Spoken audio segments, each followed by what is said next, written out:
On September 11th, 2016, I lost my brother Kiesinger Gunn. He was killed by a stray bullet. Me and my brother, he was literally like the typical brother, the brother that pops your Barbie's heads off, the one who races you to the kitchen for food, whoever has the last, whatever it was, last popsicle, freezy. My brother helped raise me, Like, as we got older, we became closer. My brothers had my back through any and everything, no questions asked. He was, even though I was the younger sibling, I'm always the sibling that's more cautious, the one that thinks before I do. He's the one that just thinks about it later. He's the one I'm the sensitive one, he's the strong one.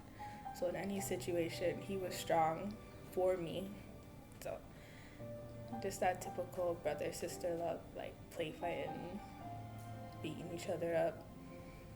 I remember one time he fought me outside on the road because I don't know if you remember, like they had those gums that were like 10 cents at the convenience store. And I had like an extra 25 cents and he wanted 25 cents to make $1. And I told him I wasn't giving him my 25 cents, so we fought outside on the road. Just that typical stuff that you can only get from your brother, your sister. Can't find it anywhere else.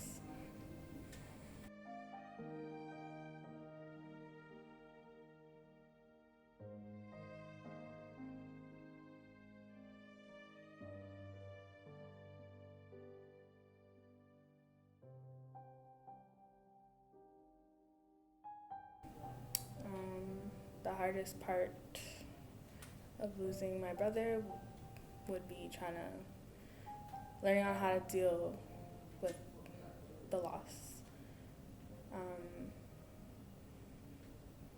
Learning how to go day by day without a person that you've grown up with for 23 years. The day I found out, I was at home with my daughter and my brother's kids.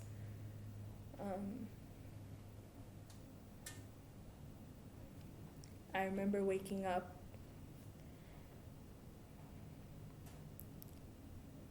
and I remember looking at my phone and I had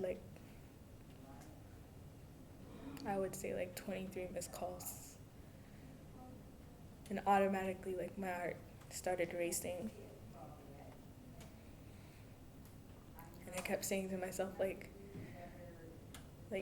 I just automatically remember that my brother and my cousin went out the night before.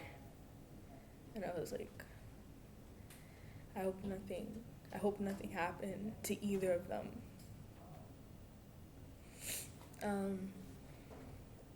It was my cousin that called me, and my grandfather called me. Between the both of them, the calls were split in half. And I called back my cousin, and I just remember in frantic, I was like, hello, hello? And I spoke to my aunt. My aunt had answered my cousin's phone. She basically gave it to me.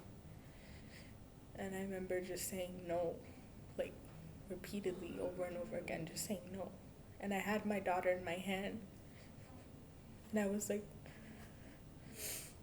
I couldn't breathe. I had to put my daughter down. I gave my daughter to her dad. And I remember just going to my mom's room. My mom wasn't there. Looked out the window. I saw that her car was there. Went downstairs. Went outside. I was like, she's not in her car. And at that point, when I came back inside from checking in the car, I remember just in the living room, like my knees, like I couldn't feel my legs. And I had to curl myself up because I couldn't breathe. I remember hanging the phone up on my aunt, and she called me back. And I just kept saying no, no, no. And I remember I called my mom, and I was like, Mom, like, and she told me to. And from then I was like, my whole function was just off. My whole day was off. Everything was just off. And I just kept saying to myself, like, I have my brother's kids here with me, like, what am I supposed to do, It's like every day I literally relive it over and over again in my head. Like it's like a nightmare that won't go away. Like, you don't want it to be real, but it's real. You're learning, trying to figure out a way how to deal with it, how to survive.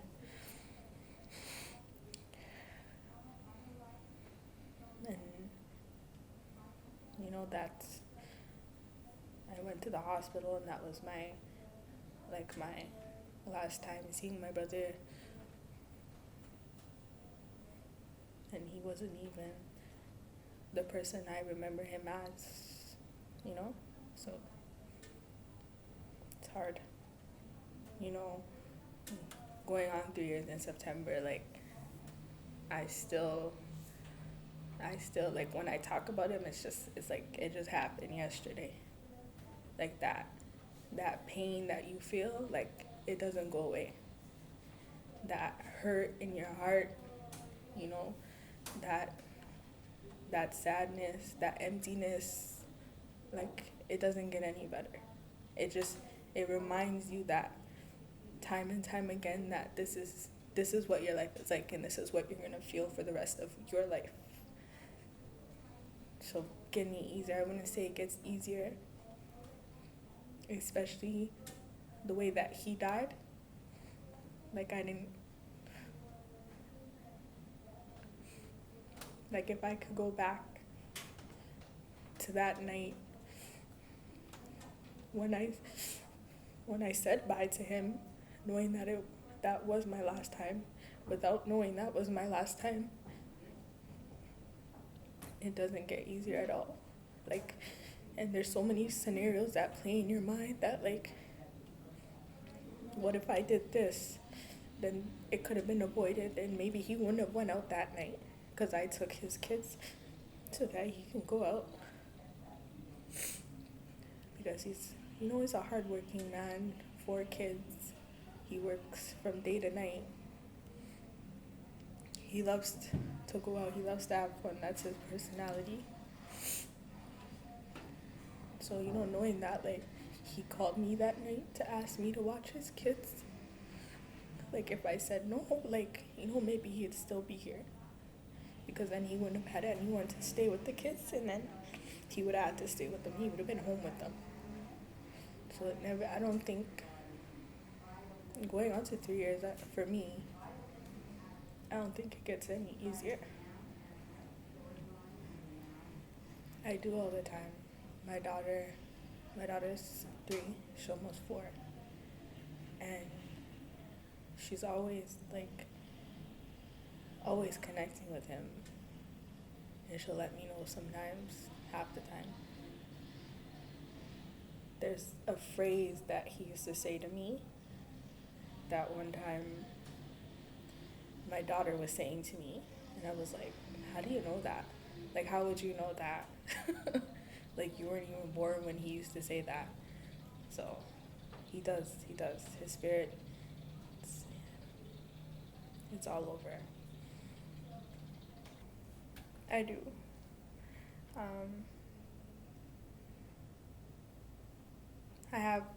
I've had anxiety before, but my anxiety is a little bit worse now. Just knowing that like that my brother was out in a club area where there's numerous of people, and those are places where you're supposed to be able to go out, enjoy your time, come back home. He wasn't able to do that. And there's a lot of, I would say there's a lot of that going on now. Like a lot of parties, people are dying. A lot of outside events, people are dying. And it gives you anxiety. Like you know, you're not safe anywhere. Like it doesn't matter where you go. Definitely.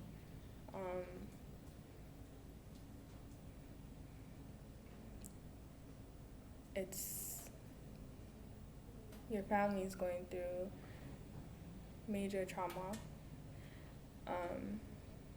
I would say that it's brought us even closer, because in this time we need each other.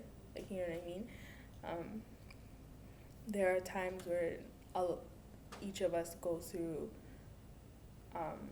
certain days. There's each of us go through our own thing. Like there will be some days where I'll wake up and I'll be like, okay, like I'm good, like I'll be able to get through this day. And then, you know, my mom is the total opposite, or my brother is the total opposite, or my sister. Like, you know, we all have our moments. But I would say it's brought us a lot closer. And the major thing for us right now is, you know, helping take care of my brother's kids. He has 4 of them. And we've learned to express ourselves, talk about our feelings, how we feel, and not to deal with anything that we're going through alone. When people do these things, like when they decide that I'm going to take myself and I'm going to shoot at this person, they don't realize that, like, there's a ripple effect to their actions. Like, that you're not just hurting that one person. Like, you're not just, you know, killing that one person. Like, you're killing a whole family. Like, families, you know, like this person may have siblings, cousins, god sisters, aunties, uncles, the whole 9. And you took this person's life, and then now you have a family that's literally dying inside because of what you did. So I don't know what to really say, but I don't think people realize, like, how deep of an effect of losing someone feels like. Or they may, and they're acting out of anger. Like, I don't know. But there's more than just that person dying, and then that's just it. It's frustrating and it's heartbreaking to see it happening all the time, to know that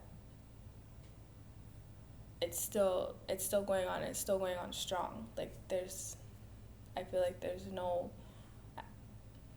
ending to it.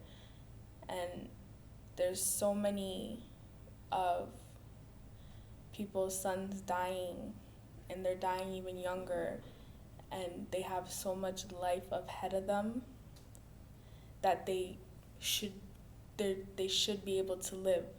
You know what I mean? And it's just, every time I see it, it's like a trigger for me. It's just like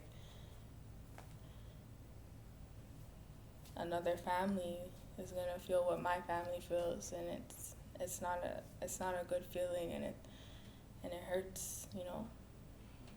My brother's kids.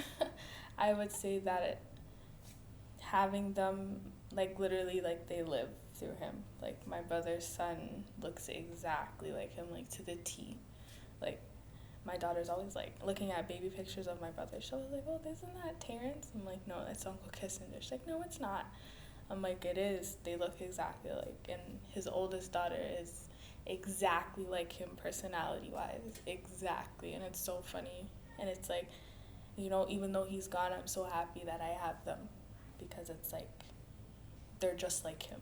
Like, and it's a warm feeling, that even though he's gone and it hurts, his kids, I love that he left behind, his children.